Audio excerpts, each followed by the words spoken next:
at the Abraham Lincoln Presidential Library and the museum also along with that. Abraham Lincoln ஜனாதிபதி நூலகத்துல இருக்கிறோம். அது கூட மியூசியமும் இருக்கு.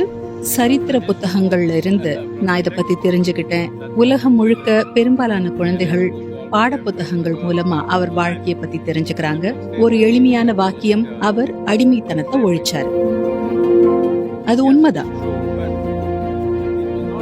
ஆனா அது சாதாரணமா ஒரு சட்டம் இயற்றுவதை போல இல்ல. இப்ப நாம அமெரிக்கான்னு அழைக்கிற தேசம் உருவாவதற்கு இது ரொம்ப அடிப்படை கேள்வியா இருந்துச்சு. 13வது சட்ட திருத்தத்தால அமெரிக்காங்கிற ஒரு தேசமே இல்லாம போயிருக்கும். 2 துண்டா உடையறது மட்டும் இல்ல, 10 துண்டுகளா கூட உடைஞ்சிருக்க முடியும், நடந்திருக்க கூடும். அதுக்கு நிறையவே வாய்ப்பு இருந்துச்சு. கிட்டத்தட்ட அவரை சுத்தி இருந்த எல்லாருமே இத குறை சொல்றதோட மட்டும் இல்லாம ரொம்ப கடுமையா எதிர்த்தாங்க. அது நடைமுறையில சாத்தியம் இல்லைன்னாங்க. இல்லைன்னா அடிமைகள் வச்சுக்கிறது தங்களோட உரிமைன்னு சொன்னாங்க. மாற்றத்திற்கான இந்த முயற்சி வெறும் சட்ட திருத்தம் செய்யறது பத்தினது மட்டும் இல்ல.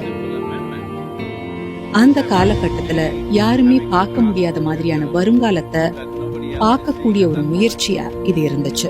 வருங்காலத்தை பார்க்க முடியறது அந்த தேசத்துக்கான சாத்தியமா மட்டும் இல்லாம உலகத்துடைய வருங்காலத்துல இந்த விஷயங்கள் வேலைக்கு ஆகாதுன்னு இந்த மனிதரால பார்க்க முடிஞ்சது. இல்லைன்னா இப்படி பிரயத்தனப்பட்டு அவர் நாட்டு மக்களையே எதிர்த்து உள்நாட்டு போர் செஞ்சு 6 லட்சத்துக்கும் அதிகமானவங்களை கொன்னு தெற்கு பகுதி முழுவதுமே எரிஞ்சு போக விட்டுருக்க மாட்டாரு. பல விதங்கள்ல அந்த சாம்பல்ல இருந்துதான் ஒரு மகத்தான தேசம் உயிர் தெழுந்துச்சு.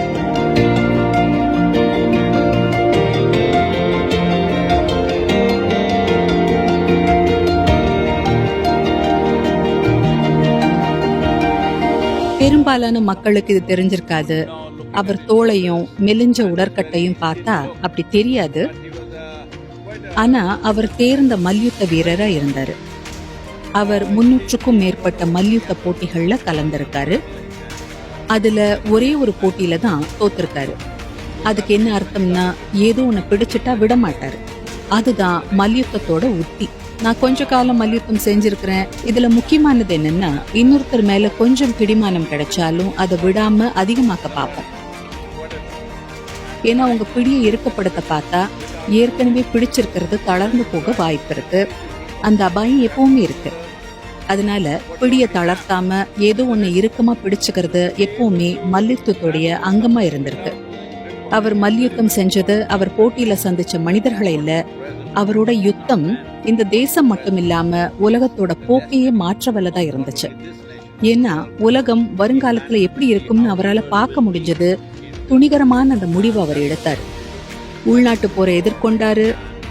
அற்புதமான மனிதர், கேள்விக்கே இடமில்லை. ஏன்னா ரொம்ப அரிதாத்தான் அவ்வளோ தொலைநோக்கு பார்வையுடைய மனிதர்கள் பிறக்கிறாங்க.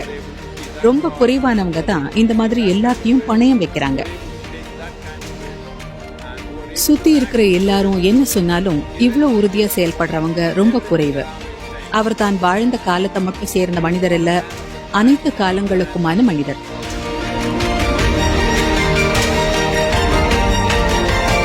இவர் ஈசாப் நீதி கதைகள் வாசிக்கிறாரு.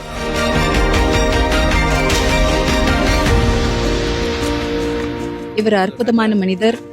அமெரிக்காவுக்கு மட்டும் இல்ல, உலகத்துக்கே அவர் ஒரு ஹீரோ. மனிதர்கள் ஒவ்வொருவரையும் மனிதரா இருக்கிறதுக்காக பெருமைப்பட வைக்கக்கூடியவர். ஏன்னா அவரோட மொத்த முயற்சியோட நோக்கமே மனிதத்தன்மை சார்ந்ததுதான்.